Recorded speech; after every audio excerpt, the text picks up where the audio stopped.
we're here to welcome you. I just want everyone aware that we are recording, we're live streaming, and we do have a live streaming audience, so good evening to all of you who are watching us virtually.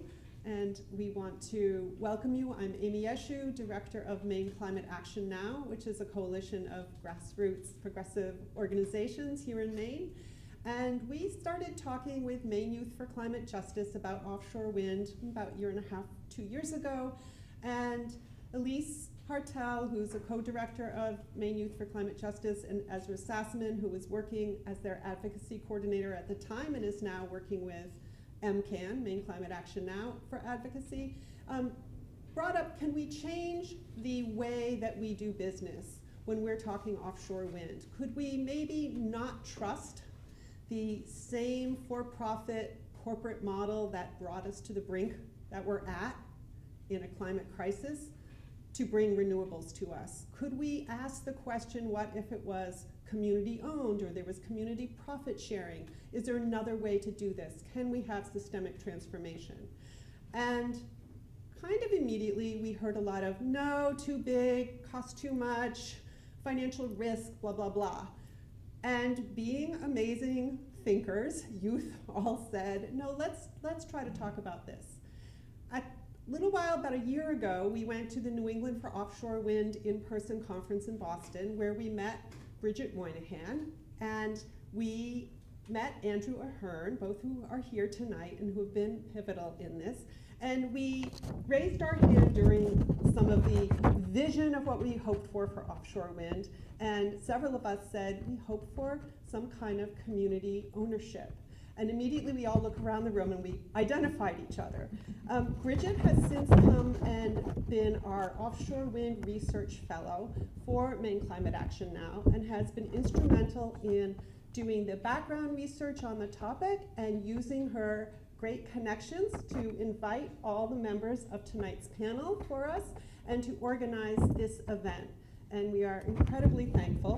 Bridget is a PhD candidate in offshore wind at Tufts University. Her work has focused on structural engineering and reliability of wind turbines. The broken blade was nothing she knew about.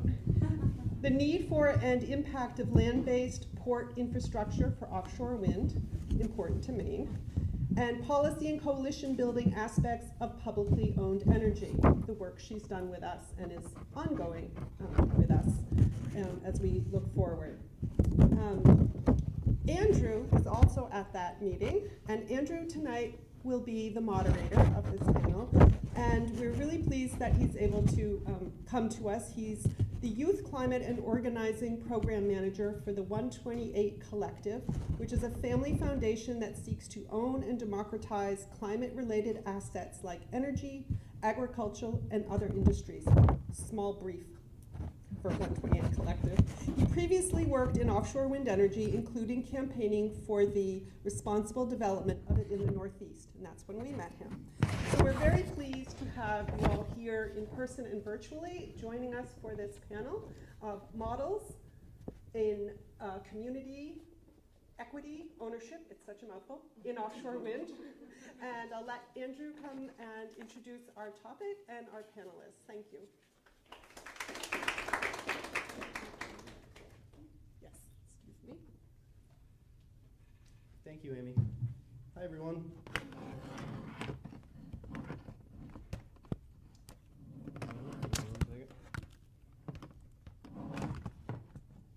Okay, can everyone hear me all right? Yeah. Welcome, everyone, to Models for Community Equity Ownership in Offshore Wind, hosted by Maine Youth for Climate Justice and Maine Climate Action Now. I am your moderator for the evening. My name is Andrew Ahern, and I work for the 128 Collective, a climate change philanthropy that seeks to advance the public and democratic ownership of climate assets like energy, agriculture, and other carbon-intensive sectors in order to achieve rapid decarbonization. Today, I am joined by 3 expert panelists who bring their expertise and experience to topics related to offshore wind, energy democracy, and environmental justice. Kendall in the middle is the National Policy Director at Taproot Earth, a global climate justice organization headquartered In Slidell, Louisiana, Taproot is building power and cultivating solutions among frontline communities across the U.S. Gulf South, Appalachia, and the global Black diaspora. Kendall focuses on domestic policy related to land, energy, and water. Johanna Bozuwa is the executive director at the Climate and Community Institute, a climate and economy think tank with a network of 60-plus academics and researchers. Her research focuses on the political economy of energy transitions from utility justice, public power, and fossil fuel wind down. She lives in New Gloucester, Maine. Would other people pronounce Gloucester wrong if they weren't from Massachusetts or something? Okay, cool. And Dr. Michael Menser is Associate Professor of Philosophy and Urban Sustainability at Brooklyn College, CUNY, co-director of the NYC Climate Justice Hub, and a member of Reimagine LIPA, the Long Island Power Authority. He is the author of We Decide, Theories and Cases in Participatory Democracy, and the co-author of Democratizing Public Services with Anne Lestrade. Today, we are here to discuss the politics and possibilities of community and publicly owned offshore wind energy. But before we dive into the potential for everyday people to own the energy they use, it is important for us to have a general understanding of our current ownership structure around energy and electricity and how we might imagine a different kind of economy, one that transitions us from our current extractive and exploitive one to an economy centered around common goods in cooperation amongst people who get to collectively decide their futures together. As it stands, most of our energy, whether via generation, distribution, or transmission, is owned by private entities. In the case of electric utilities in the United States, investor-owned utilities provide roughly 40% of electricity to household consumers and customers, and another 40% is provided by independent power providers, including corporations predominantly, with cooperative and public utilities and energy providers providing significantly less, but making up that mix-up. So given that about 80% of our energy profile is currently in private hands, this makes these private entities a key battleground for the future of our energy mix and its governance. These private entities, whether investor-owned utilities or independent power producers, suffer from some major problems that we will explore throughout today's panel. And in short, I just want to identify three quick ones with our current privately owned energy system. One is a bit more technical, but these energy systems lack coherent coordination amongst its constituent parts. If generation, distribution, and transmission make up the bulk of electricity infrastructure, often these parts are owned and operated by different entities, sometimes with competing priorities, capacities, and goals. This lack of coordination makes planning an energy system, especially in a time of needed transition, increasingly difficult. History shows that major energy projects relied on coordination and planning, often state-led, to achieve its goals. Market-based private entities do not have the ability to plan and coordinate in this way. A second shortcoming of our privately owned energy system is its goals.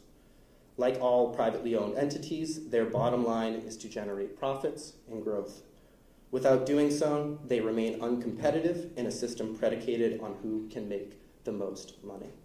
Last year, fossil fuel companies made record profits despite the acceleration of the climate crisis. Let it not be mistaken, a criticism of the profit motive is not simply moral or ideological. Oh, I need to change the slides. Ta-da! Our energy ownership system. You can all look at that in its magical glory. So the criticism of the profit motive is not simply moral or ideological, it is systemic. It is how the system works. According to the influential book, The Price is Wrong by Brett Christopher shows that comparing the profits of renewable energy to fossil fuels shows that fossil fuels are 2 to 3 times more profitable than renewable energy on average. If these entities thrive on generating profit, then renewable energy will not be a worthy investment. Another actor will have to take its place in one that is not profit-driven. A third is based on our values and what we believe as a society are fundamental rights. We all use energy every day for nearly every purpose. Everyone likely traveled here using some form of energy. The lights in this building run on electricity, and so on. At some point in this country's history, we decided things like public education, public mail, and even public transportation were all necessities that people deserved no matter their income or status. Why should energy be any different? Why do we not think of our energy systems as a universal human right like we do with education?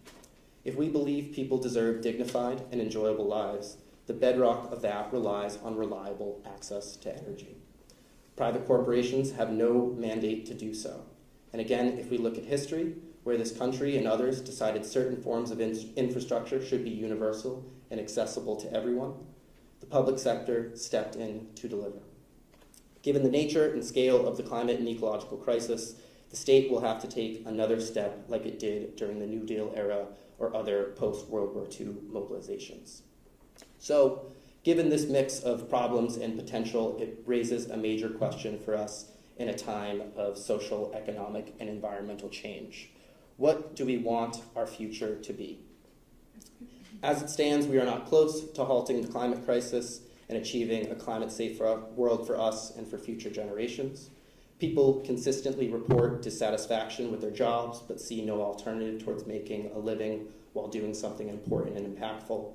More and more people are burdened by energy bills, student and medical debt, and accelerated environmental impacts.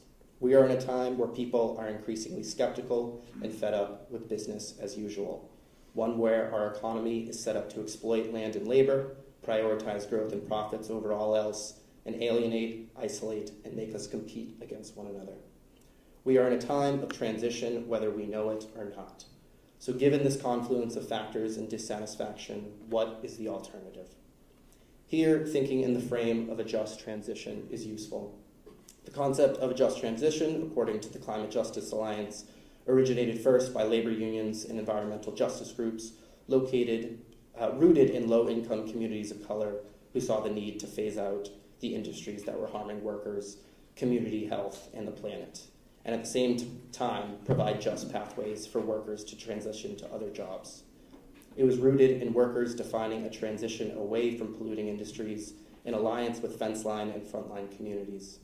And given the extent of polluting industries today, including the fossil fuel industry most notably, the need for workers and communities to chart a path forward out of our present system to something better could not be more relevant for our times. In theory, this means transitioning away from an extractive economy to one based around principles of regeneration and human and ecological well-being, where workplaces are cooperatively and democratically run amongst workers and their communities, resources are regenerated and used again and again rather than discarded and wasted, and the purpose of our economies and social systems are to achieve ecological and social well-being, putting humanity back into balance with the natural world and with each other. This is the horizon of a just transition. How we actually start transitioning is often where the rubber meets the road, unfortunately. It is the belief, I think, of all today's panelists that any transition that is going to be just for workers and communities, delivered at the speed and scale with regard to meeting climate-safe targets and building the political and social movements who have the power to make transformative demands, will need to take electricity out of the business of private for-profit corporations and bring it back into public hands. Today, we will be discussing the state of offshore wind and the potential for a new path forward, including an offshore wind industry that does not repeat the same practices and politics of the fossil fuel industry, only with a greener tint. An offshore wind industry that does not focus on its bottom line, but one that delivers for people and the planet alike. Transition is here. The climate and ecological crisis is changing the political dynamics already, and that is the beauty of transition. We have the potential to make it for better or for worse. So with that, I will pass it on to my fellow panelist and National Policy Director of Taproot Earth, Kendall Dix, to talk about the state of the offshore wind industry.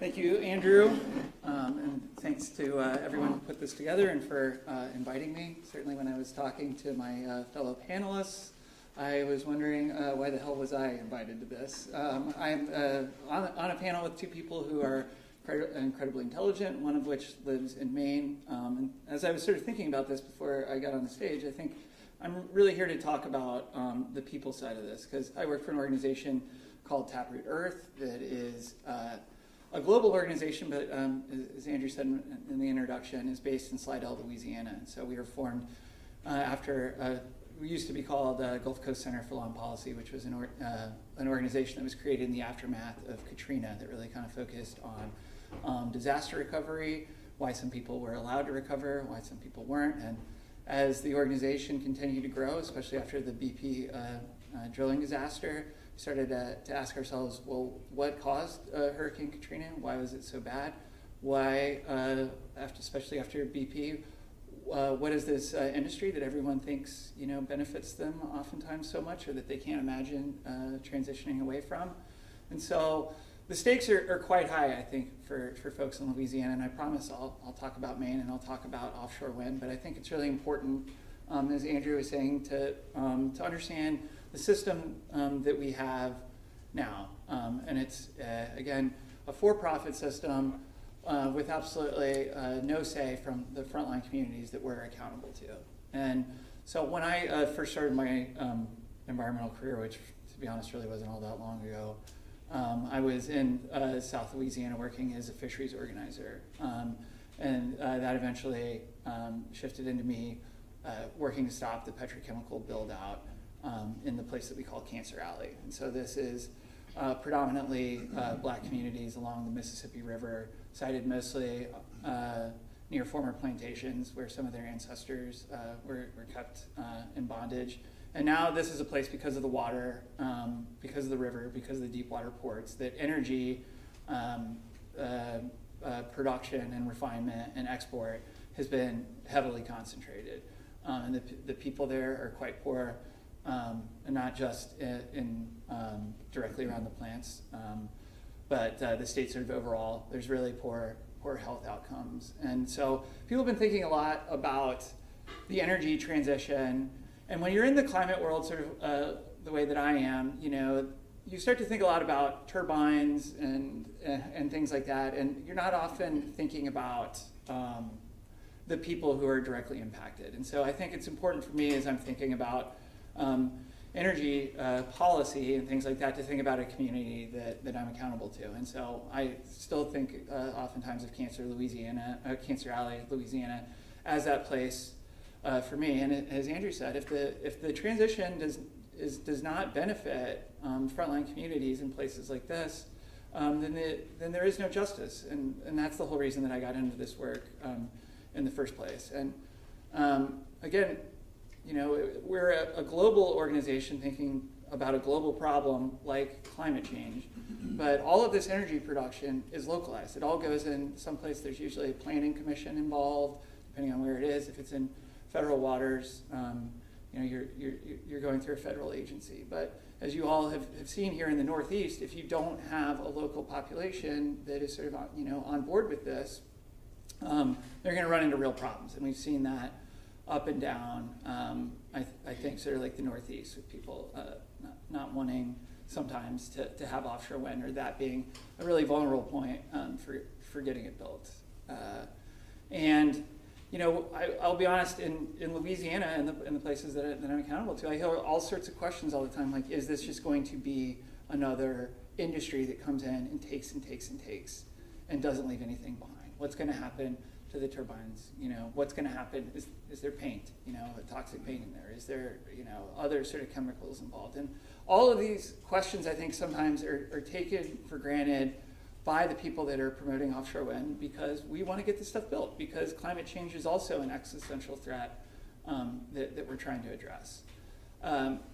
So, as I've been sort of thinking through the problem, how do you both address the problem of projects being canceled? So in the Gulf, we also have low wind speeds, high hurricane risk, things that don't really seem at low energy prices, even though because of the poverty there, they also have very high energy burdens. But this doesn't make it very attractive for developers. And so as we're sort of thinking through, how do you actually get the this fossil fuel industry that we're all trying to end without sort of building up the replacement. And how are we going to do that if we're relying on the free market? In 2023, the very first lease sale happened in the Gulf of Mexico. There were 3 areas that were put forth for sale. One of them was bid on. The other 2 were not. That was the first time that it happened. When we were looking at this, we were when we were talking to our friends in New York and places like that, they were saying, we've had these record lease sale prices. I believe it was the Long Island Sound one. I'll refer to Mike with all this history. But I believe when that sale happened, it pulled in bigger prices than had ever been produced for oil and gas. Now, a lot of that has to do with renewable portfolio standards and other things that are sort of outside. But I say that all of that to say that in the Gulf, we're not seeing the same type of interest. And there was going to be another lease sale to make up for that one this summer. That was canceled as well. In Oregon, where you've started to see some local opposition, some sort of technical difficulties, perhaps with developing floating turbine or floating platforms in really deep water, we saw Oregon's sale get canceled. And so some of this, they tell us, has to do with energy markets. Some of it has to do with local opposition. But the fact is, the transition in some ways is, some people say the transition is underway, but in Louisiana and Texas and other places like that, it's not. The Inflation Reduction Act, the largest piece of climate legislation that was passed in this country, was in all of the above energy. There's money for everything in there. There's mandated oil and gas lease sales.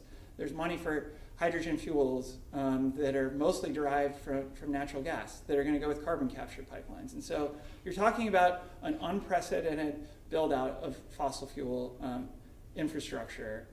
And without federal, this is essentially what a lack of federal coordination looks like in practice. And I know that my panelists that are going to follow me are going to talk a lot more about that in detail.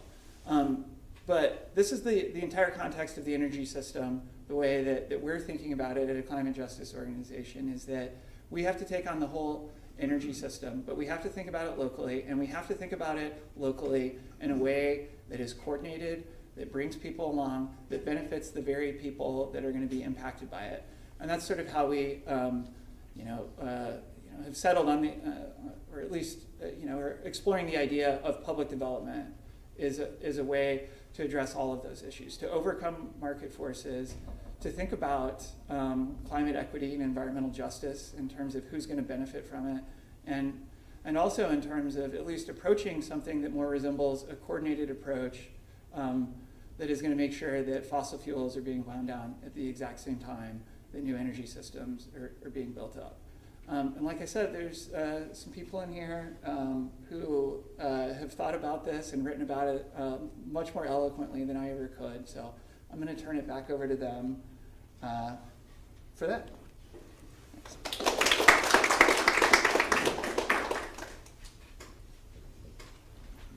So yeah, Kendall is fully underselling himself. He is an incredible intellectual and has done so much important organizing, and I'm glad that you are up on this panel with us and talking about these things. As you can see, he knows a huge amount about it, and I think the piece that's so crucial that he brought up is bringing this down to the ground, which is what we're doing in this room right now, and we're like talking about how we organize in this moment.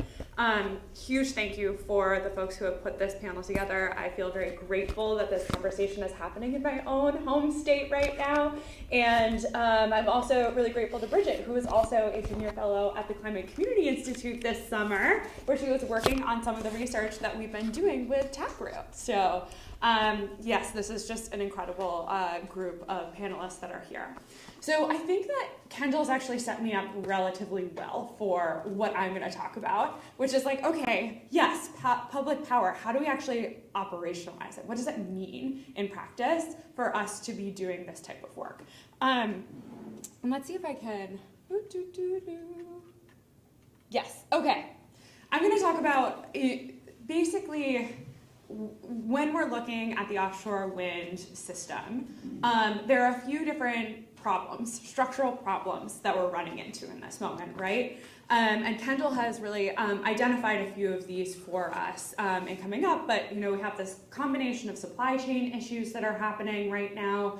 We have inflation and interest rates that are going up that are affecting the political or the calculations by companies who are coming in, and we're also seeing communities react to this new type of infrastructure that's coming in to their landscape. So, and also there's just like a sheer scale issue that we're running into when it comes to offshore wind. These are huge pieces of infrastructure. So why are we talking about public ownership in that moment?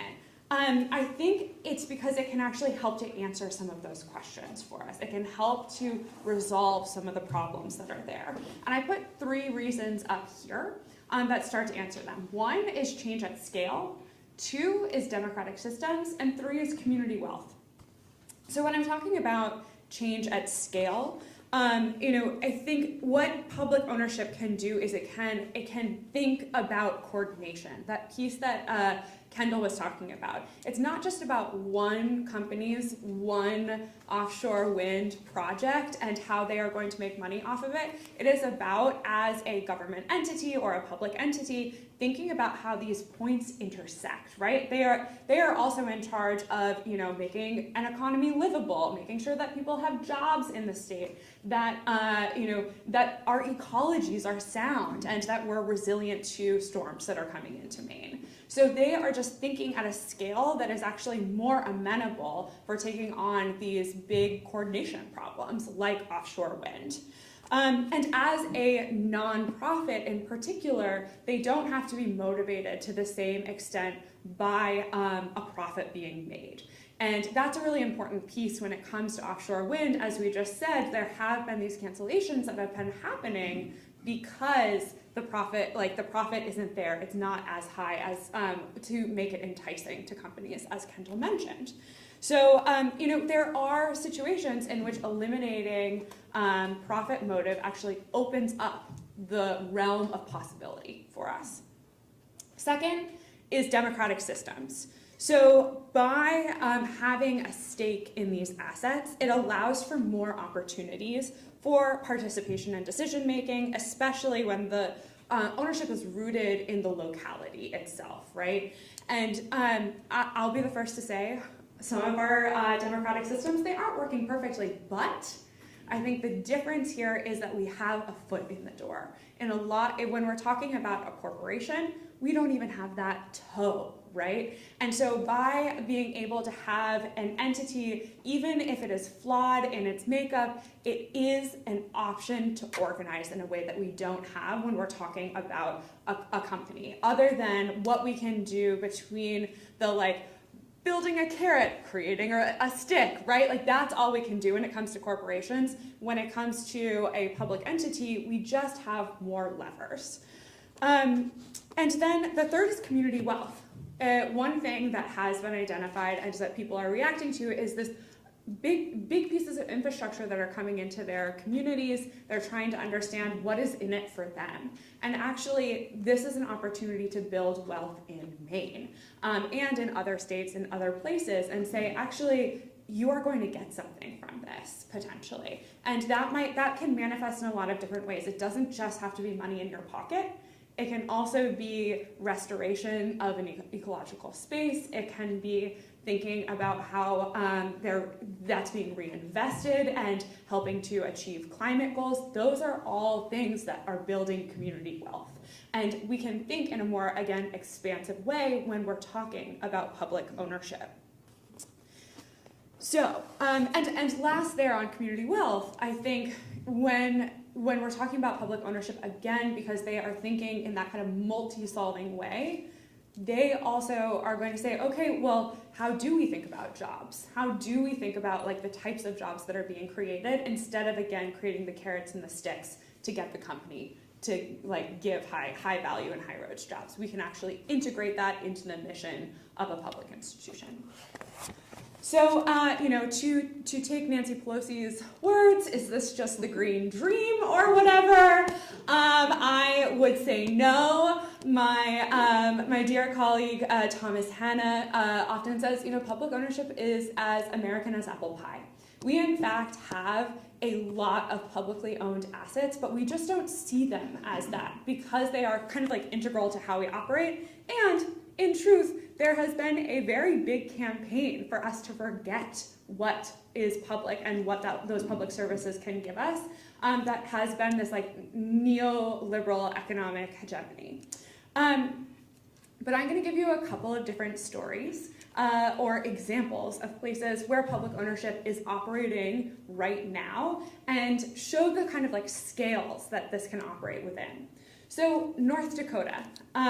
In North Dakota, there's a statewide bank that has been, a public bank that has been operating for a century. In the 1910s, there were a bunch of wheat farmers who were coming up against really predatory financial practices. And they decided to start their own bank to fend them off, fending off the quote-unquote financial pirates. And it started off with farm loans that they provided, but now they do community economic development and have one of the kind of very well-renowned student loan programs that allow so many North Dakotans to go to school with very little debt, which is really, really incredible. And then, just down the road in Boston, we have things like Faneuil Hall. Faneuil Hall is it's one building, but it is a point of community economic development where they have these different vendors that are coming in to buy and sell, but it is hosted by a public entity. To draw upon my friend here who is in New York, there's also the New York Power Authority, NYPA, in New York State. It was started by FDR when he was governor of New York State, and it was kind of his test for how the New Deal could actually operate when he came in so many years later and started the New Deal. NYPA provides electricity to a whole host of state and local governments in New York State, and recently, because of an incredible campaign done by New Yorkers and organizers, was actually able to reinforce and push them to invest far more in renewable energy that is helping them to achieve their climate goals. So a really great example of how we can actually see this working at the state level when it comes to public ownership. Then let's just get into the New Deal for a second. Yes, that was another moment actually that I think is quite similar to this one, where there was a structural problem. There was no electricity for a huge amount of rural America. In the course of 10 years, rural America went from 10% electrified to 90% electrified, and put up something like 80% of the transmission that was at the time implemented. That's a big, large-scale project. That's the type of thing we're talking about when it comes to the energy transition. And then, just to bring it to the ocean, ports. Ports are often publicly owned. There is the, Port Authority of New York, New Jersey, just to give us a sense of scale, Mike. The Port Authority owns and operates 5 major airports, 6 bridges and tunnels, 3 bus terminals, 5 marine terminals, a transit system, and industrial parks and waterfront development. So to think that we can't, this is too big for public ownership is not true. We can do things at scale when it comes to public ownership and be able to imbue and get better at what we do with public ownership by making it democratic public ownership. So I think I'm gonna bring it down and and hand it over at this moment. The last thing I want to say is that I see public ownership of offshore wind as about creating a terrain that we can actually campaign on when it comes to the longer term, right? Let's not we are fighting on short-term kind of the realities of the climate crisis, but this is infrastructure that's going to be in our communities for decades to come. How do we think about how we want to organize around it in the future? And that's, I think, the gift we can give ourselves by campaigning for that now is the potential for all these community benefits and democratic ownership in the future. Thank you.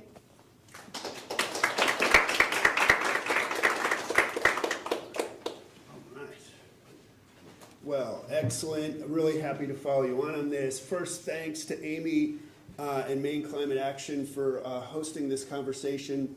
This is my 14th public power themed conversation in the last 5 weeks. We just had over a dozen in New York at the City University of New York, 250,000 students stretched across 25 campuses.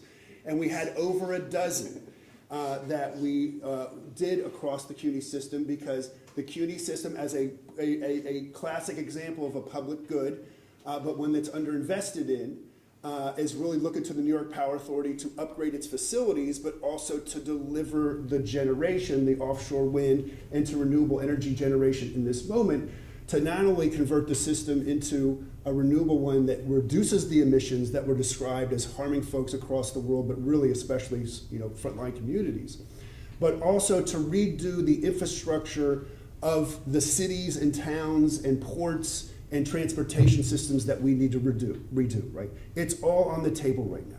And things are changing right now at these rapid speeds. It's really hard to process. And if we don't have public democratic institutions in general, this is a crisis opportunity moment for democratic public institutions in general, right? This month, next month, from the election to what's happening on the local level and so many different issues, to the transition of the energy system. So this is just one example in which we see the need and also can draw upon the past achievements of democratic public ownership to come in to address, like from North Dakota with public banking. You see those fights around community land trusts, around participatory budgeting, the ways that we can influence budgets, worker cooperatives. There's lots and lots of different types of examples. But my task is not to talk about all those. I'm a professor, so you got to watch me, right? Because I go. But my task is to come back to the energy stuff. So here we go. I'm really going to focus in on, okay, it exists. There is public ownership. Johanna's done a great job of laying out some great examples of that. A lot of it does go back to the 1930s, when this thing really kicked off by my former governor of FDR in New York State and the New Deal. There were things happening before that too at the municipal level across different states, especially in the upper Midwest and in the Northeast. And in other countries, right? Because other countries are grappling with this as well. And one thing I just want to say as well, when we talk about democratic public ownership, it wasn't just, it was crucially to enable lots of people to have access to this public good, but also to manage the resource in a way that it would not be exhausted in a couple decades, and that's what corporations tend to do, right? Because you want to maximize profits. So when you're looking at hydroelectric power, and you're looking at these, amazing electrical systems, machines, and the water that's required to generate them, there was very early on we're not turning that over to corporations. What are they going to do to these natural resources if they're maximizing for profit? How do we manage these public goods so that we have inclusive access to them, but also we're thinking about biodiversity, we're thinking about ecosystem health, and so on. And so that's also a crucial part of this moment. And there's some really tough decisions and debates that we have to have as we go into this new energy system and the natural resources involved in that. So if we start all the way over at the left, the examples of full public ownership, which often have this at-scale dimension that was mentioned earlier as well. So federal examples, there's the Tennessee Valley Authority, which is multiple states. It's a lot of hydroelectric, it's a lot of nuclear. And it's funded things from the Manhattan Project, also to Muscle Shoals, which is the great music innovation, center of musical innovation. So there's all kinds of things that gets supported by this, right? But it also helped to develop rural farms that were really cut off to having any kind of electricity access, and try to improve the health outcomes as well as the economic opportunities for folks. So there's several federal examples of public power ownership, generation, transmission, and there's Bonneville in the Northwest, and there's what are called the 4 power market administrations, which are mostly out west, and there's one that's in the south. And then we can come over to the state-owned. There's Nebraska. You want to mention the New York Power Authority, where I am. There's also the state of Nebraska, and there are state-owned public power utilities that we can draw from experience with them. We've been hearing a lot about the New York one. It's one right now that, because of great work done by a lot of different folks has enabled it to become a leader in this, and there's a lot of conversation that we could get into more about the nuts and bolts of that.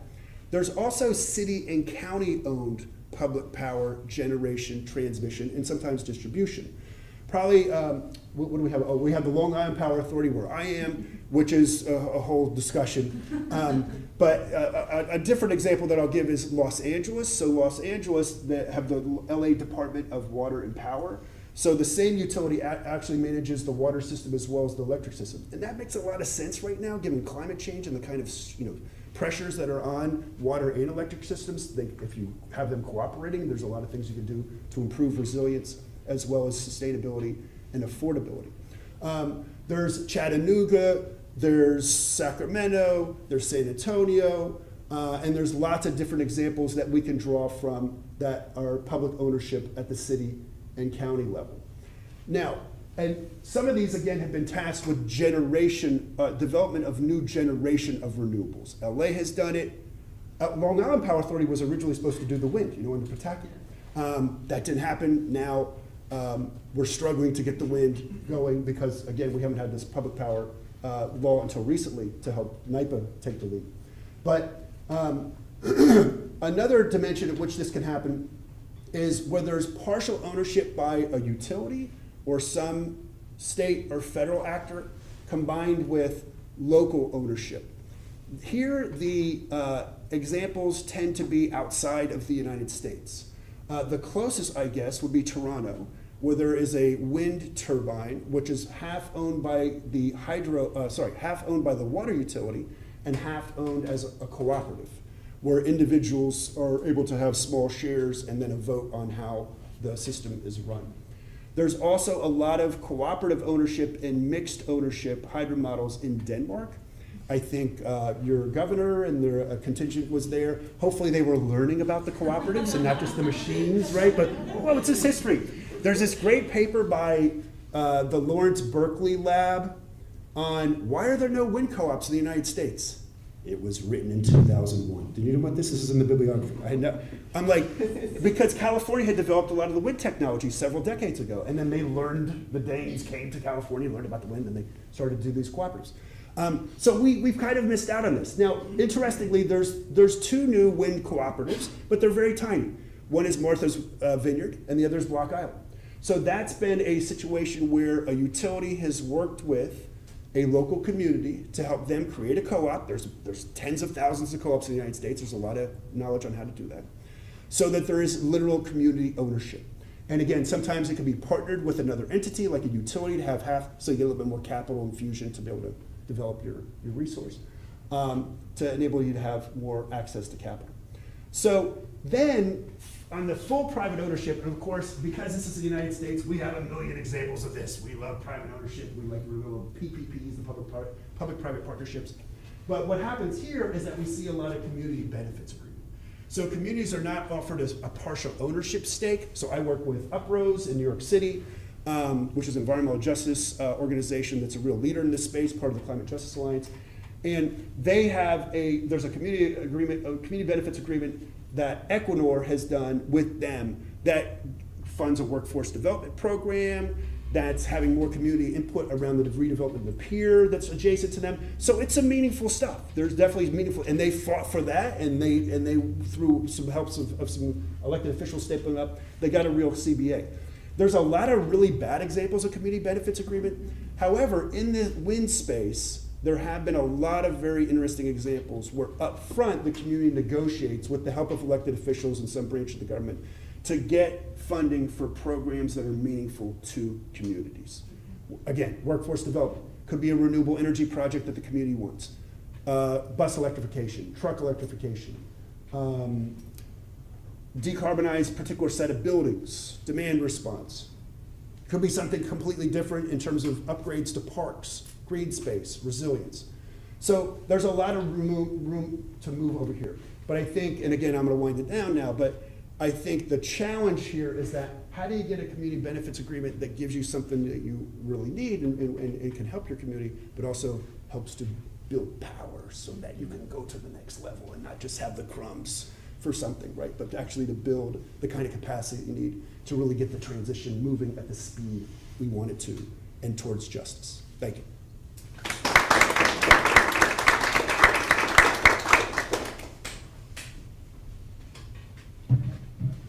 Can we have another round of applause for our panelists, please? Okay. We're going to go into Q&A. I don't know how to work these mics. Oh, maybe I do. I'm sure you Do these work? Does this one work? Oh, yeah. Okay, cool. So we're gonna start with a couple questions while you all get your wheels turning in terms of the questions you want to ask. I assume we're not doing audience questions from the live stream? Right, we haven't. Okay, cool.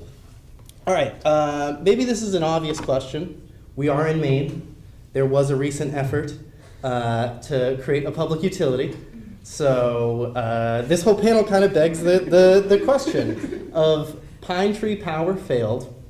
Why would we be talking about public ownership of offshore wind energy or public ownership in general in Maine when we just had an unfortunate failure of a public entity? Does anyone? You want to take that? Yeah, does the Mainer want to start? Because we have to keep on organizing, y'all. It's part of the answer there. You know, we're up against massive utilities, we're up against huge multinational corporations. That doesn't mean we'll get it on the first time sometimes, right? But I think that the reason that there are so many of the moral reasons for doing this work that Andrew referenced at the beginning that means that we have to keep on fighting for equity, for justice in this transition, and that's what ownership is about. That's why people are fighting for public ownership. But I also think, if we look at where we have won on public ownership in the United States as of late, it's Build Public Renewables Act. When Jackson had their water crisis, one of their, I think the acting city manager or the water utility manager had said they were thinking about doing that exact same thing. It's people can't afford the water. We're not going to generate our money through water rates, so why don't we just switch it over to property taxes? And if you think about places in Mississippi being able to do this, and we have public banks in North Dakota. I think all of these ideas can take root anywhere when they're needed. But as Johanna said, if we're not continuing to organize, we're not going to be the people that are able to sort of guide the conversation. But if we are, I think that these crises will continue to present opportunities that will allow these ideas eventually to take root. One of my favorite senators in the history of American politics is this guy named George Norris, who was from Nebraska. And he was in the Senate in the 20s and 30s. And for years, he tried to get a public power operation going in the state of Nebraska. Lost, lost, year after year after year. Then a dude named FDR won. And within a couple of years, the entire state was public power. Towns, counties, in the entire state. And it's the only state where the whole state is right. So you wait for your moment, or you hope for your moment, or you pray for your moment, or you make your moment. You organize for your moment. You organize for your moment, exactly. So, and right now, what's the corporate strategy for addressing the climate crisis? AI.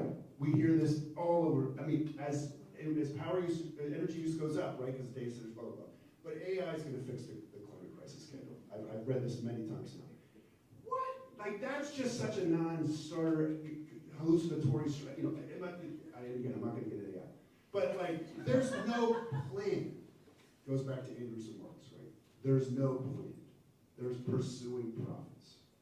And that, at the end of the day, and at the beginning of the day, is what that sector does. It's not that it can't be useful in certain situations, but it's not going to do the energy crisis. They didn't build the grid, and they're not going to do the transition. That's got to be other actors. Do we got to upgrade all these existing public facilities? Absolutely. They all got to get better on their governance, on their engagement, 100%. I'm not going to defend the Port Authority in New Jersey, even though it did help me get here today. So I got to give props.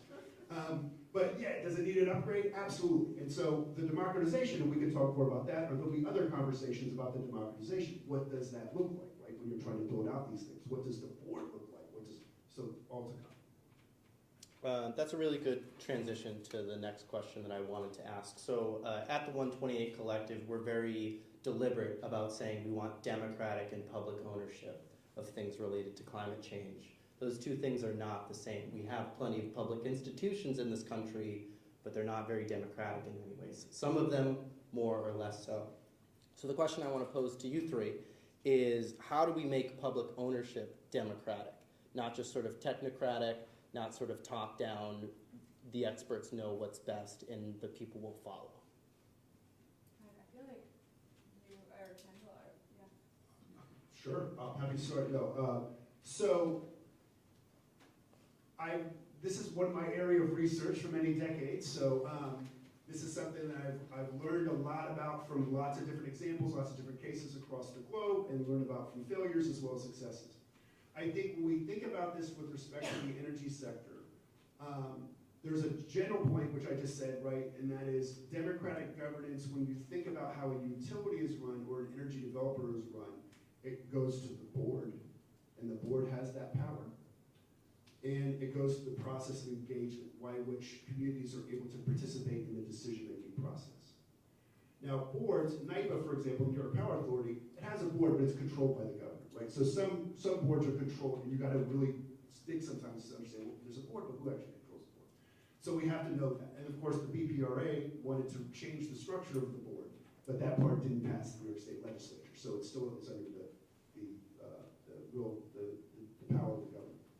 So there has to be a restructuring governance in a way that communities have decisive power on the board, and not just token power, not just, and not just consultation part of it, but there needs to be much more power.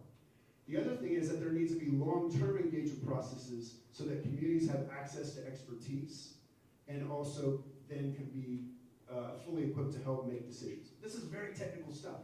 The politicians don't understand it. They have access to expertise. Communities need access to expertise as well. So I think when we're thinking about democracy in the utility spaces, and I've written about this with Anne Lestrade, who's the former deputy mayor of Paris, who restructured the water utility, and again, learning from cases. And I think one tangible thing is to distinguish between what do you want public engagement for? What do you want democracy for? And when it comes to utilities, sometimes it's to monitor what they're doing.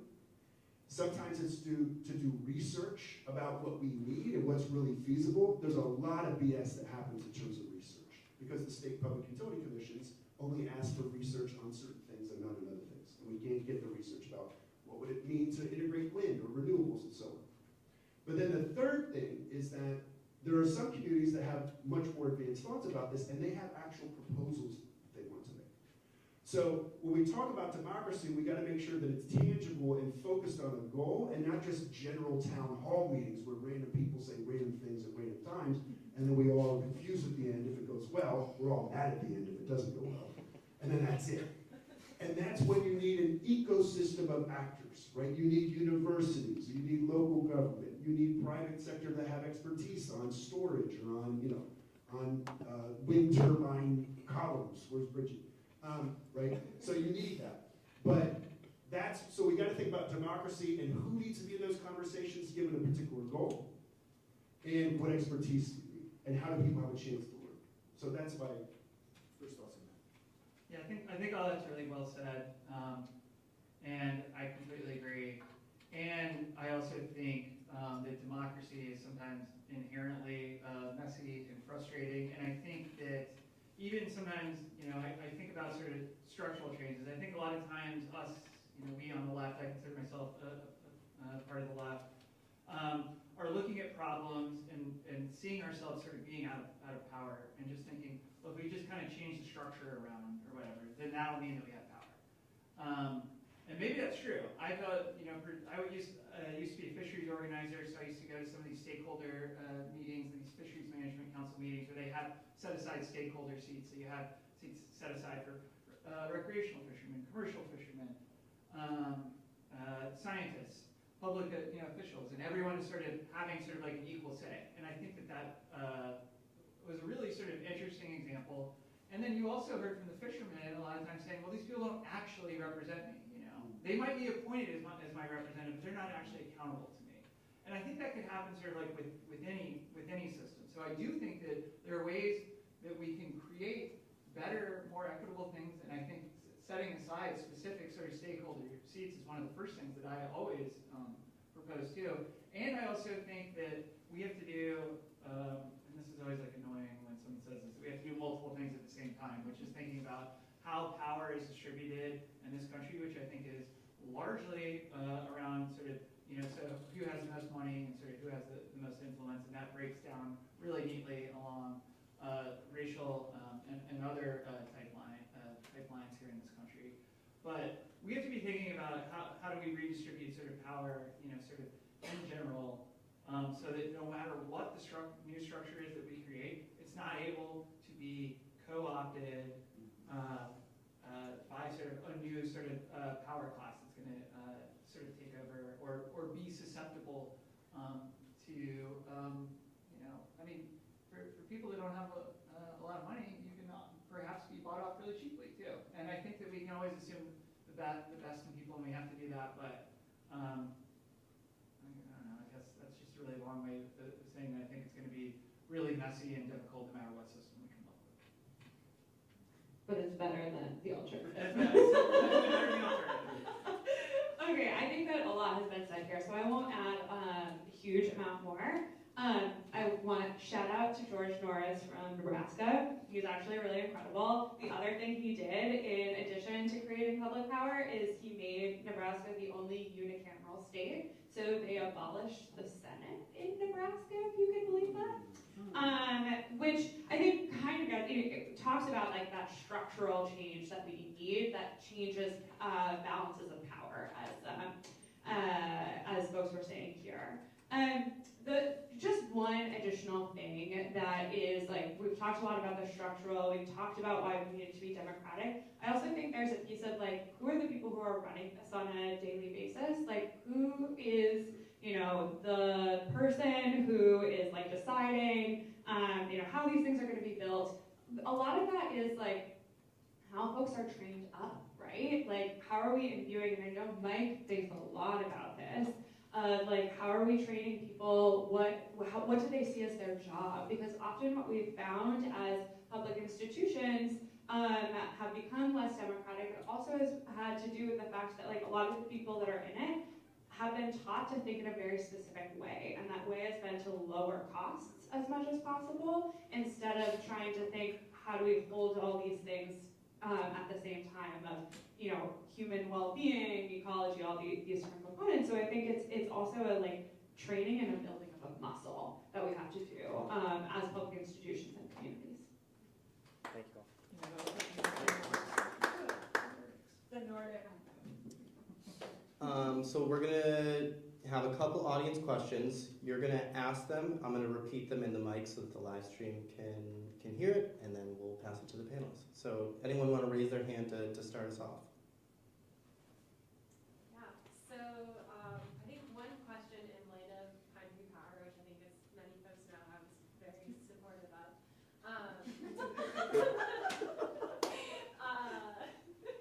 is, one of the things that I would talk about a lot, like I was often talking about the moral reasons to make the grid public. And then, in my worst moments of having people yell at me or being in debates, I sort of second guess myself and be like, I care so much about the climate, what if these things are actually in opposition? What if this is going to slow down our transition?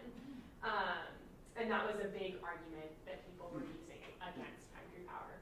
And so one of my questions is like, first off, do you see these things as in opposition? And if not, how can community equity ownership actually like lead to projects getting built faster? Like I've heard a lot about that, but like what are the sort of mechanisms for how community ownership, I think particularly in offshore wind, can like get turbines in the water? Mm-hmm. So the question is related in the context of Pine Tree Power, in that a response often heard was around trying to transition to a public utility would actually slow down any sort of energy transition. So that is the first part of the question. And the second part of the question is how can community equity and ownership help turbines build at speed and at scale, especially compared to private entities? Does that do your question, Justice? Okay, great.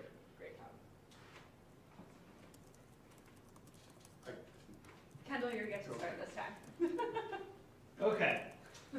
I followed the Pine Tree Power fight a little bit from afar, and I just want to say that we were all cheering for you quite a bit, and thank you for your service. Now, the question about, I guess, sort of like the question is, sort of like, does could having more democratic institutions sort of slow down the energy transition? I think one of the themes that we talked about before is that it's already been slowed down quite a bit by the private sector.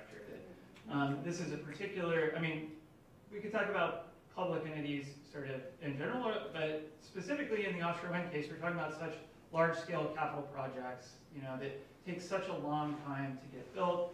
Again, sort of thinking about the Gulf context, these are very risky projects. I attended a conference where they were talking about insurance, and some of these places, especially in hurricane zones, are more or less sort of like uninsurable. They get it year by year.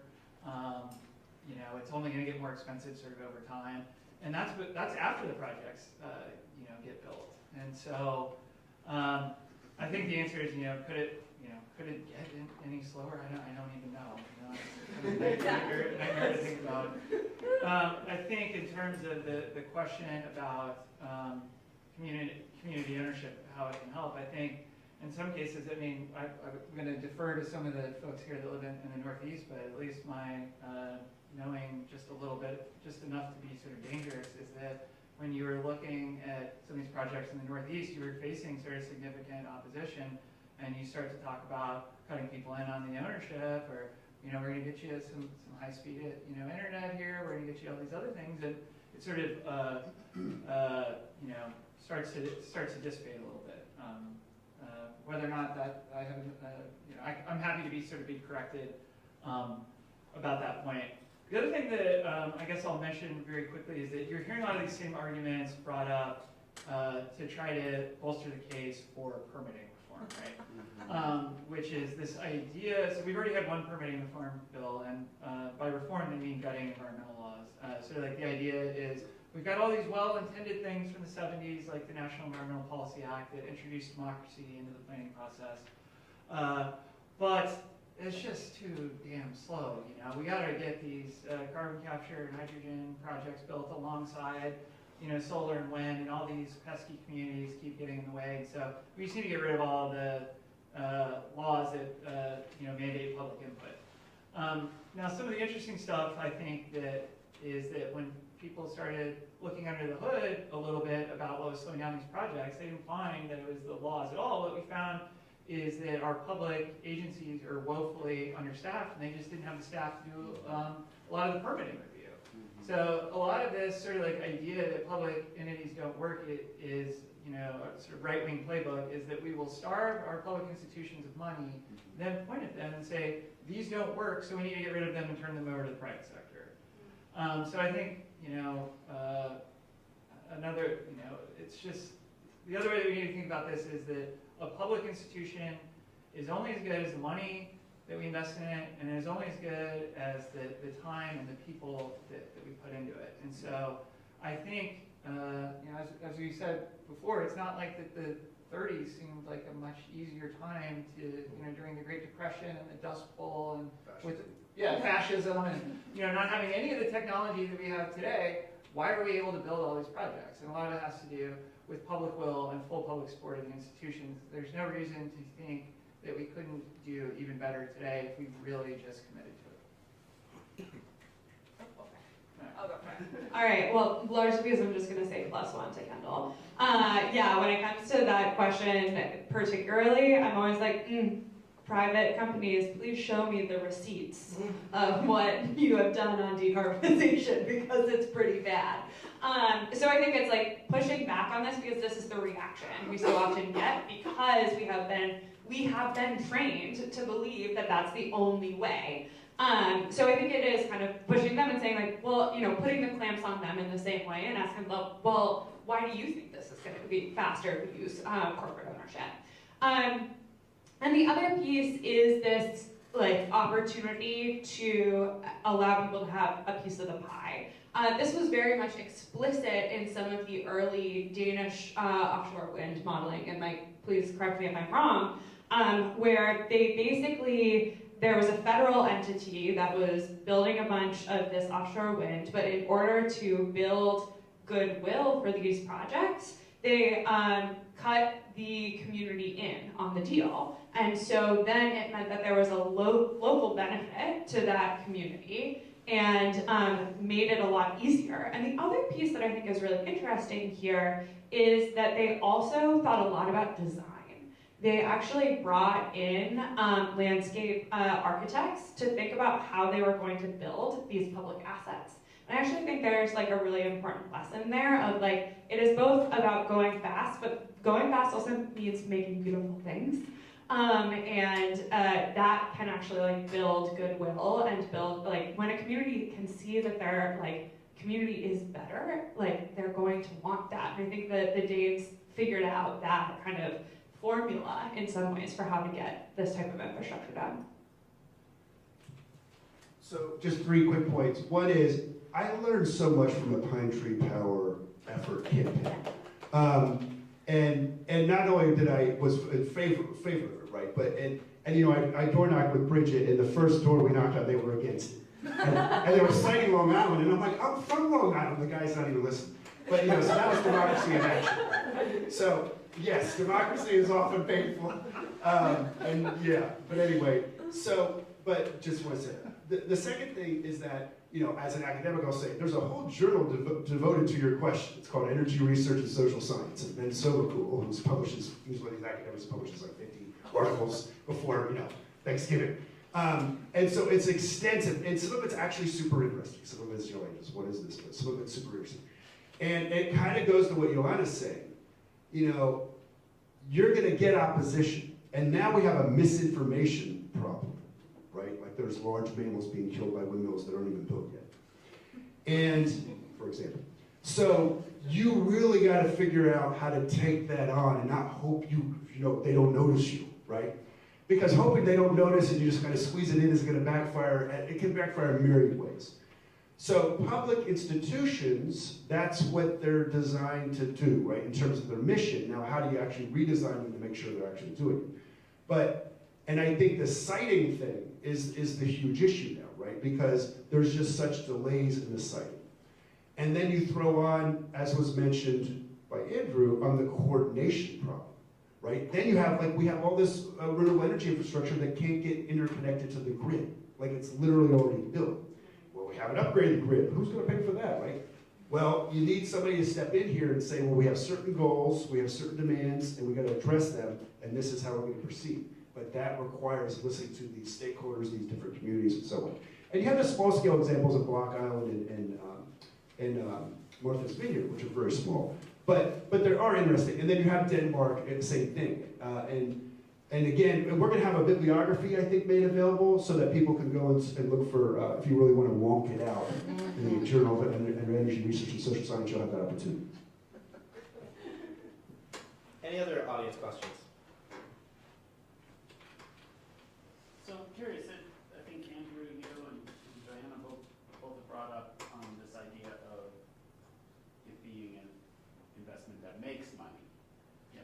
Most public infrastructure, I would argue, provides other societal goods, but typically you have to continue investing tax dollars in it over time. It doesn't necessarily make money. And we're seeing here that the private industry for offshore wind isn't there on board yet, and they're not on board because they're not seeing profits.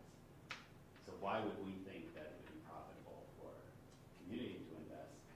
And is that really a valid argument for doing this? So the question is, why would it be profitable for communities to own and operate their own energy infrastructure? Is that the question? Okay. It's a great question. Yeah. I think it's a fundamental one that I think organizers need to contend with when they're thinking about what they want out of this offshore wind, right?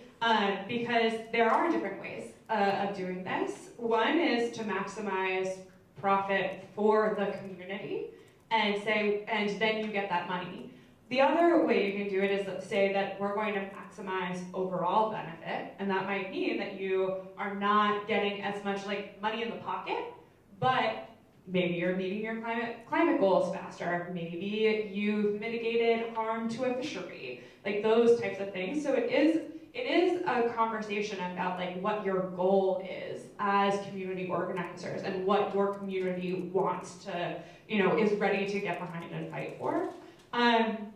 So I think it's a good point. And also, the profit margin that we are looking for is different from a profit margin that a private institution is looking for, right? So in a lot of cases, publicly owned utilities in the United States do not require any tax base.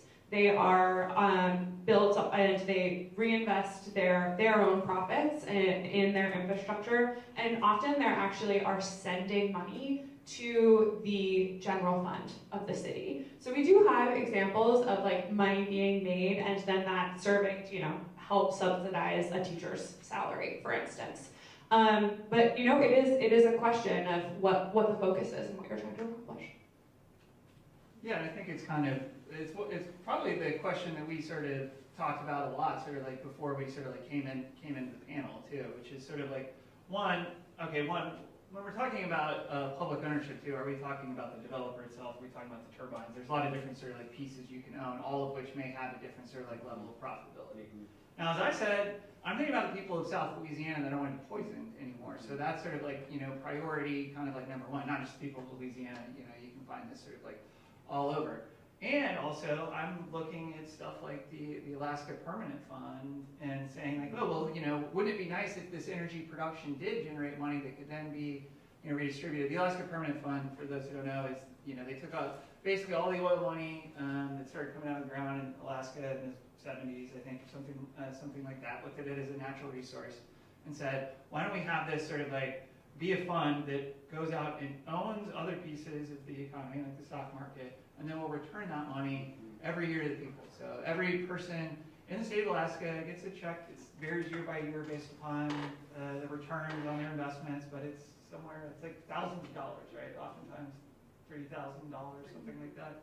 Anyway, so I think a developer could do a lot of things, but like the thing that we talked about is you kind of have to make it clear, right? When you're writing, if you're thinking about like the devil is definitely like in the details. So when you're thinking about passing a law that would authorize that public developer to be made, you sort of have to give them a clear mission because, again, thinking about environmental justice communities, if you just say, to a public entity, and so both of you, I think, have talked about our public agencies, there's like a culture there, people have to be trained to do something. But if you just say, go build the power no matter what, try to have it make money, like you're probably going to have the same issues that we've been seeing before, people cutting corners, maybe you're going to have sloppy construction, maybe you're going to not care whether the local community doesn't want the cord running right through the middle of where they live and things like that. And so I think that, yeah, it's almost like this should be like the topic of the next panel, after we already have just, decided that we're going to do a public developer is, what kind of public developer are we going to have? But I think those details are incredibly important because, as much as we would love to say, make money, be good for the environment, be accountable to communities, and all this stuff, you might not be able to do all of them at the same time. So I think that is the question, and I also think that it's a question that you kind of have to like work up to. First, as clear as we saw with Pine Tree, that's it, right? Pine Tree, Pine Tree, yeah. We got a long way to go before we even get people on board with the idea of sort of like the public power. But I think being able to answer those questions, I think that whatever people's concern is, whether it's climate or equity or all that, a public developer could do all of those things. Now, maybe we have to figure out the details as we go, but having those answers ahead of time is going to be really critical. Yes, so great question. I think it's important to be upfront. There are certain public goods provision where we don't expect it to make money, building roads, healthcare, delivery, Post office. yeah, but then when you get to a specific entity like the New York Power Authority, there's concerns that a lot of towns and co-ops in New York State get discounted electricity from the New York Power Authority. If they issue bonds to build out more wind, will that cause their rating of the entity such that they have to increase revenues that they can then potentially increase the cost of that electricity to entities we think deserve low cost? That's a great question. But in New York, they just say tax the rich, right? So they say, you know, every meeting somebody says tax the rich. In other words, that's the backup, right? You got to go to the tax system, and you got to look at the way that wealth is distributed and all the unfairnesses around that. But again, that's being honest, right? Like, yeah, we can't fund certain things vis-a-vis fees and what customers pay. So, yeah, and that's a couple of new meetings. Also, I mean, we have to change the power markets, right? Just how all this stuff is priced. And there's this book that was referred to by Christopher's, The Price is Wrong. This is something that has to change, the way that we price electricity.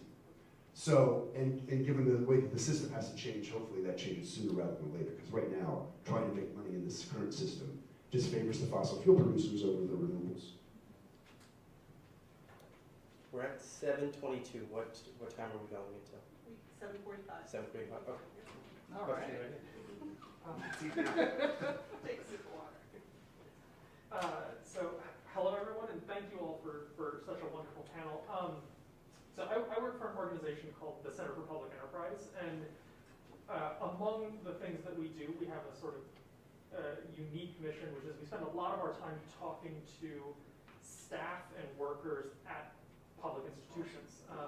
Sometimes they're city and state departments, sometimes they're quasi-independent public enterprises or public developers. And an interesting thing happens when you talk to someone who's working at that institution who might be in the know about things that they're being asked to do or things that they're actively considering doing. And you often hear a mix of, well, we would, but not for this, this, or this. And those various factors might be budgetary limits they're subject to. Sometimes it's legal authority or permissions they have. And then sometimes it's a third thing that's not actually written down. Sometimes it's a fear of, if we put ourselves out there and we do this, we're either going to get attacked from this side, or it's going to open a particular political question that we are not prepared to engage in, or don't have the authority to engage in, and the list could go on and on. In a world where we're going to be looking at, or looking for these public developers or these institutions to be handling critical aspects of our lives, vital infrastructure, I was wondering if you all could talk about what do we need, or what kinds of things should we be thinking about to ensure that those institutions are successful? What kinds of resources, what kinds of legal authorities, or what exactly do we need to give them to make sure they succeed? Okay, I'll take a stab. You got it? I gotta make sure that the online people know. What do we need to do to ensure that the public institutions that we're talking about are successful? What kinds of resources or legal authority or anything else do they need to succeed in their goals? Yeah, and I just want to mention that the gentleman who asked this question is from the Center for Public Enterprise, who has talked to a lot of public employees who will say, you know, I can't do something because it's not in the authorizing statute, or I can't because there's this other regulation blocking me, or I can't because it's going to open us up to political attacks. And I think any good bureaucrat wants to go about their job and not have, you know, some sort of, deranged oversight person with a political vendetta, coming after them. And I should say, some of these people are very much like us, very, very sympathetic to the idea of doing more. I mean, some people, like, they join some of these institutions in order to do that very function. Yeah, exactly. Yeah, so he's saying that a lot of people who work for the government really are sort of mission driven. They get into it because they believe in what they're doing. They want to do better. They're working for a very large boat that's very hard to turn. So how do we set up our institutions for success? I mean, All right, fine. I'm at one, so we're flailing around. Just what I was hoping. Yeah. Well, I will first mention my very good friend and colleague at the City University of New York, whose name is Rebecca Lurie, who teaches at the CUNY School for Labor and Urban Studies. And what they've been doing is helping create continuing education programs for people who work in the public sector who are in unions. And it can be everything from management to do you understand the incredible history that you're part of? And because that just can embolden people wow, I never knew that I was part of this history or that I could play this role. But then there's also nitty gritty on the HR side and on the engagement side because they don't understand practices, best practices for community engagement and so on. And so at the CUNY School for Labor and Urban Studies, there's also a program called the Community and Worker Ownership Program. And that gets really into the details of some of well, how do you do democratic management in these kinds of entities, whether you're at a co-op or in a public agency. And what's the ethos? And also, what are the best practices that you can bring in? Because, workers in these, they love case studies where they can go and see, and then they like the peer-to-peer. We know that they like peer-to-peer, right? They love to talk to somebody else who's in a similar agency. And I know, and Johanna's done interviews with folks, in this space, in this sector on these kind of things. And so then you figure out how to create the peer-to-peer relationships too, so they can learn about it. And then it's not as scary for them, right? They're like, oh, okay, and how did you handle this, blah, blah, blah. So, and of course there's the financial structures and so on, and that need to be there. But I would point out that there are, and again, it goes back to the role of universities. I don't see how we do this without public universities that are funded, right? It's just gonna be super, super hard. And also, if public universities, aren't doing this work, then they're probably doing bad work. You know what I mean? They're engaged in some nonsense on the other side of the fence that we don't even really want to know about that's contributing to just useless, anyway. Oh yeah, we're recorded, so I'll stop my part on that. But but I'm a critic of universities. I'm not holding up universities as the exemplar of much of anything at this point. But there are these histories that they're part of and the futures that they need to be part of, right? But worker education, we used to call this worker education. And these ecosystem of institutions that support them. Like unions, I should say. Yeah, and I think that's why a lot of us sometimes look to the sort of federal sphere where, at least when you have the federal government, that it's sort of is the law of the land, you're not necessarily running up against sort of all these different sort of types of laws. But I think there's also a question of wanting to have local institutions that are accountable to the community as well. I think that there's a question of where is the proper place to sort of consolidate power. Because I think even amongst the federal government, you look at the ocean, for example, and you have probably a dozen different agencies, kind of all with equal power, kind of competing over the same space. So you have Department of Commerce, which sort of oversees all the fisheries stuff. You have the Department of Interior that's looking at the monuments and things like that. The Department of Defense has basically sort of unlimited power. But on paper, these are all sort of equal institutions, and for the most part, they're not talking to each other at all. There's not some coordinated federal space for everyone to figure out how they're working together. So I do think that there is a need for these kind of Weaver, sort of type people. And I don't know if it's it could be another agency, God forbid, we have another task force, that we have to all pay attention to or something like that. Or if, like you're saying, our public universities can sort of help play that kind of connective tissue. But again, kind of keep talking a lot about planning and coordination here, central planning or whatever you want to call it. I think that we do there's a role for planners and for people to force people to talk to each other.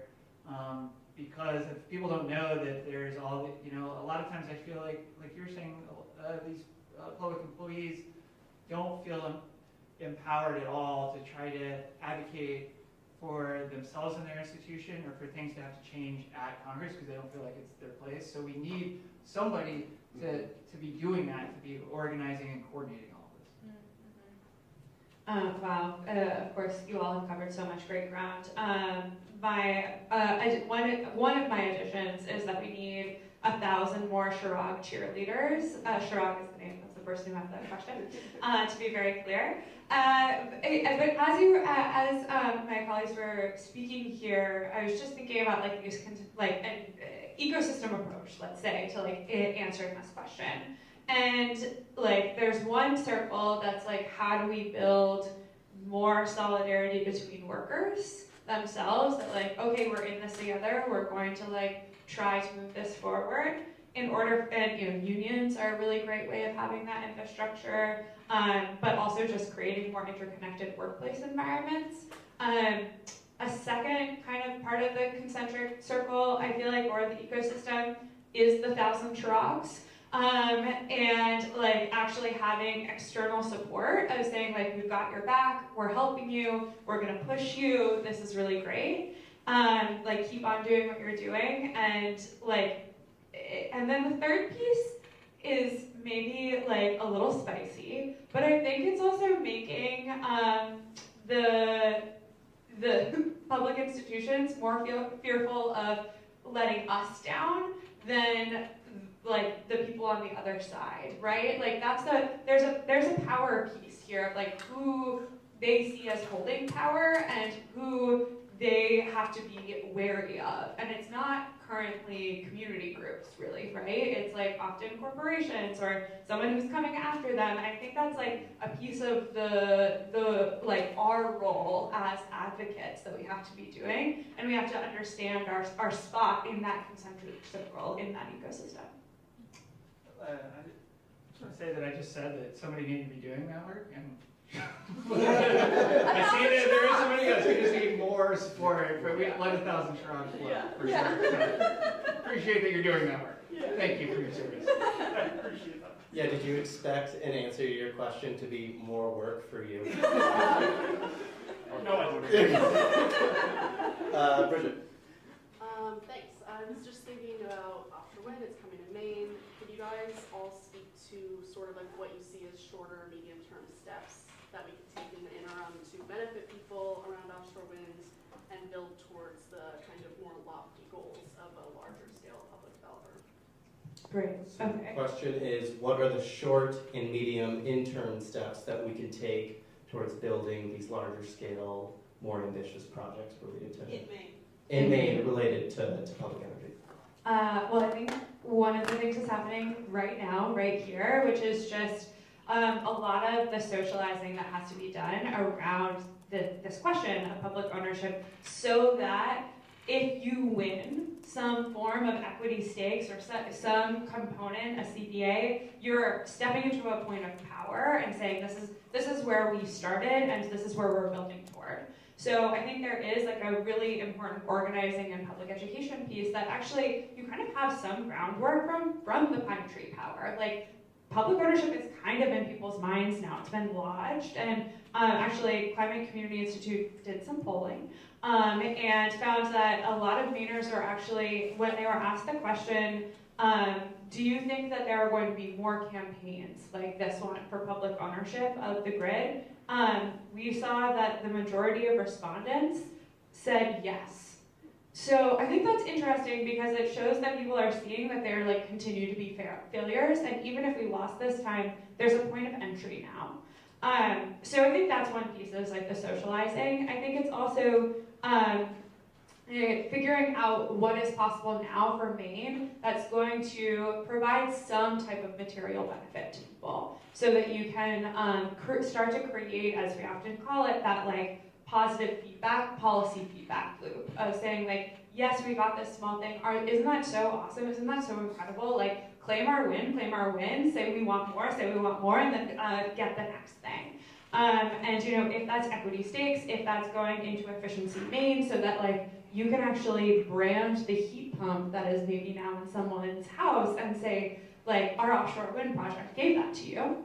Or you can say, we're this much closer to our climate goal because we were in the room where it happened. I think those are all examples of us getting a little bit closer to getting those kind of big, lofty goals that we've started to talk about here. Completely agree. Gotta give people a taste of the good life, and then they're gonna want more, hopefully. Yes, and I will say that I think the community benefit agreement process is definitely a thing that right now is sort of like all the rage, and it's one of those places that is sort of like a lever where people can push on to hopefully try to get some sort of stake, some sort of benefits for community, and then hopefully use that as an opportunity to tell people, sort of saying, well, wouldn't it be nice if we owned the entire thing, just like all these other places are doing. I will say that some of the other things that we've looked at in the Gulf, the Bureau of Ocean Energy Management said that each one of these leases was going to build upon the last, and so there was bidding credits, which would essentially sort of money that the federal government would provide to the developer in California if they had one of these community benefit agreements. Well, the developers who were all going on the competitive bid process all then had to go out and negotiate a community, try to find someone to represent community to negotiate their CBA for, and a bunch of ones that did it didn't get chosen. And so BOEM hasn't been that enthusiastic sort of about it since then. One of the things that we said that we looked at in the Gulf was that they created a fisheries mitigation fund. So essentially, they were, again with BOEM, it's all carrots and stuff like that. So they're like, oh, we'll essentially pay you to do it, to do this program. I don't know why you don't just require like all the developers to do it as part of the lease, but whatever. Anyway, BOEM has been very good with the fishermen in the Gulf. And by very good, I mean they show a map of the wind energy areas. They say, point on here, where all your fishing is. And they say, okay, great, we won't put that up for lease at all. It's been like a completely different approach, probably something that they've learned from the Northeast. They also said, on top of that, we're going to have this fund, sort of created where something happens to your fishing gear or your boat related to offshore wind activities. No questions asked. Here's the fund, it already exists, put in your application, here comes the money. So, when we were going through the process, we were saying, well, wouldn't it be great if you had this for environmental justice communities? Why don't you create a fund that is exactly like this? And so we were trying to push on BOEM sort of related to some of that. It ended up being a moot point because the private market didn't support the development of offshore wind in the Gulf. But I think looking at some of those bid stipulations might already be too far, sort of like down the road for that. But we also know that every step along the way, there's new opportunities for these type of agreements too. So when the power comes on shore, there's going to be, a power purchasing agreement. You can look at that. So you have to become a real nerd and kind of figure out what the process is, or become friends with the nerd who can tell you exactly where all of these opportunities are for you, sort of, because, frankly, when you go to a lot of these things, you're making these comments, there's not that many people making comments, and so there's hardly anyone sort of representing. It's usually people that have some sort of vested financial interest in it. Hopefully we all will too eventually. But being one of the voices in the room at something kind of esoteric like this, you potentially have the opportunity to really get in there and influence the process.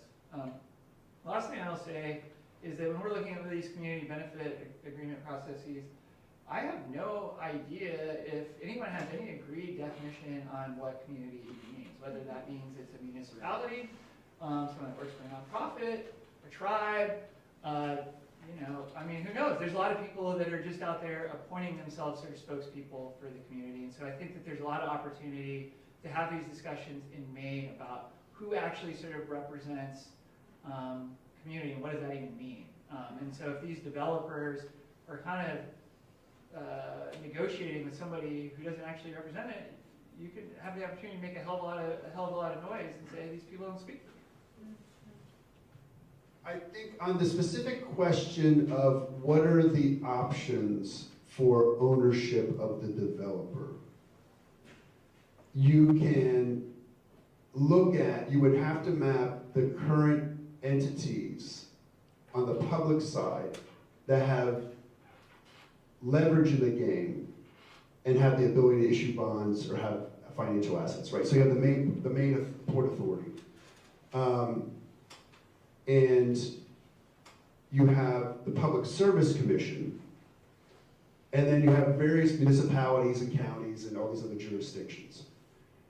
And so if you're thinking like, let's learn from Denmark, and you know the governor just went there, and NREL or the national labs put out a study saying how come the United States doesn't have any wind cooperatives? You could kind of pose this question as a research question of like, okay, well, given the kind of public entities that Maine has, the certain financial capabilities available at the state level, you know, what actors could be partners on being and be a developer? Sadly, you don't have a power authority that's public, that's, you know, at scale that could do that. And then secondly, how could you position yourself for federal money, right? So there's all kinds of federal money. Now, there's different headlines every day, you know, on what federal money is going to where and so on. But then right now, the incredible opportunity, and this window will not close because the election will go, you know, in a way that won't close this window, which is likely, right? Or true or something, whatever I'm supposed to say on that. But that's good and hopeful, but not, you know. But the point being is that there's very likely to be federal resources to do these kinds of projects going forward. And so how do you position state entities to do that? What are the ones in your state that could do that? And which are the ones where you could have democratic influence over that? So I don't know the answer to that question in Maine. Like in New York, I know that the answer to a lot of that, but not here. So y'all would have to kind of, and it's kind of power mapping, and it's kind of, you know, also like where are the opportunities for democratic influencing or participation. The other thing I would point out is that the University of Maine is involved with this, right, in the development of the technology side, the floating technology. So that's the foot of the door thing, right? Like, hey, why not look at governance things too? And why not look at different ways that communities can be paired to this transition in Maine? So taking advantage of existing public actors who are involved and then pressuring them. There you go. I think we have time for one more short question. Yeah, I think it should be pretty short. Kind of piggybacking, I'm Andrew, by the way. I work for the Maine chapter of the Sierra Club. Piggybacking on what Professor Menser said, as we're doing some of that power mapping work, how would you weigh existing authorities and their capacity to handle projects like this versus creating new authorities? Oh, yes. How would we weigh existing authority? Could you actually repeat your question? Sorry. Yeah, it is like, how would you weigh existing authorities that maybe aren't perfectly suited to housing these projects versus creating new public entities to house these projects? How would you weigh existing authorities who don't sort of have the expertise in doing this type of work with creating new entities that possibly could? Okay, I can start. I think that it's about power mapping in the end. It's like, who do you trust? If there's an institution that's there and you're able to facilitate and build a relationship, and you know that like their leadership is on, like has some interest in this, or you've got like a very zealous little group of bureaucrats, like that can be a really powerful thing to be utilized if they have like the financing capacity. Like we can sometimes like use containers and like explode them out to be new things. So I think that like that should be a part of the calculation, but if you're not seeing that in the horizon, sometimes it is worth saying like, okay, there isn't something that fits our mandate here, or the people who are in it currently are not going to be the ones that are going to lead the way in the way that we as campaigners want to see move forward. So just as it is with all organizing, I think it is ultimately a political calculation of what you see as the people that are going to be a part of this, and then the structure that's there, particularly when we're talking about building things around financing. So it's probably a combination of those two things, I would say. But not a small question. I'm going to hand it off to somebody who's not completely jaded by trying to work with the Louisiana ports on anything.